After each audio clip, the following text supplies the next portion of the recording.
கோயம்பேடு வணிக வளாகத்தில் நிலவும் சுகாதார சீர்கேட்டை கண்டித்து திமுகவினர் ஆர்ப்பாட்டத்தில் ஈடுபட்டனர். சென்னை கோயம்பேடு வணிக வளாகத்தில் சேகரிக்கப்படும் குப்பை மற்றும் கழிவுகள் ஆங்காங்கே கொட்டப்படுகின்றன. இதனால் கால்வாய்களில் அடைப்பு ஏற்பட்டு கழிவுநீர் ஆங்காங்கே தேங்கியுள்ளன. மேலும் மக்கள் நடமாடும் பாதைகளில் கழிவுநீர் வழித்தோடுகின்றன. இதனால் சுகாதார சீர்கேடு நிலவுவதால் தொற்று நோய் பரவும் அபாயம் ஏற்பட்டுள்ளது.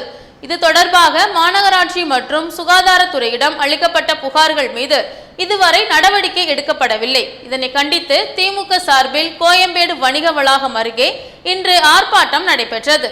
இதில் கலந்து கொண்டு பேசிய சென்னை மாநகராட்சி முன்னாள் மேயரும் தென் சென்னை மாவட்ட திமுக செயலாளருமான மா சுப்பிரமணியன், நாள்தோறும் ஆயிரக்கணக்கானோர் வந்து செல்லும் கோயம்பேடு வணிக வளாகத்தில் பராமரிப்பு பணிகள் மேற்கொள்ளப்படாததால் சுகாதார சீர்கேடு ஏற்பட்டுள்ளது என்றும், இது தொடர்பாக சென்னை பெருநகர வளர்ச்சி குழுமம் எந்தவித நடவடிக்கையும் எடுக்கவில்லை என்றும் குற்றம் சாட்டினார்.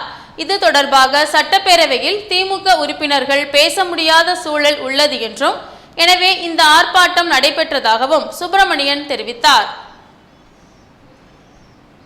கோயம்பேட்டில் நிலவிக் கொண்டிருக்கிற நிர்வாக சீர்கேட்டையும், நிர்வாகத்தில் நடைபெற்றுக் கொண்டிருக்கிற முறைகேட்டுகளையும், லஞ்சம், ஊழல், ஊதாரித்தனம் திமிர்பிடித்து நடத்தி கொண்டிருக்கிற இந்த ஆணவ போக்குகளையும் கண்டித்து திமுக கழகத்தின் சார்பில் தலைவர் கலைஞர், வணக்கத்திற்குரிய தளபதி ஆகியோரின் அனுமதியினை பெற்று திரு க தனசேகரன் அவர்களின் முன்னிலையில் மிகப்பெரிய ஆர்ப்பாட்டம் நடந்து முடிந்திருக்கிறது.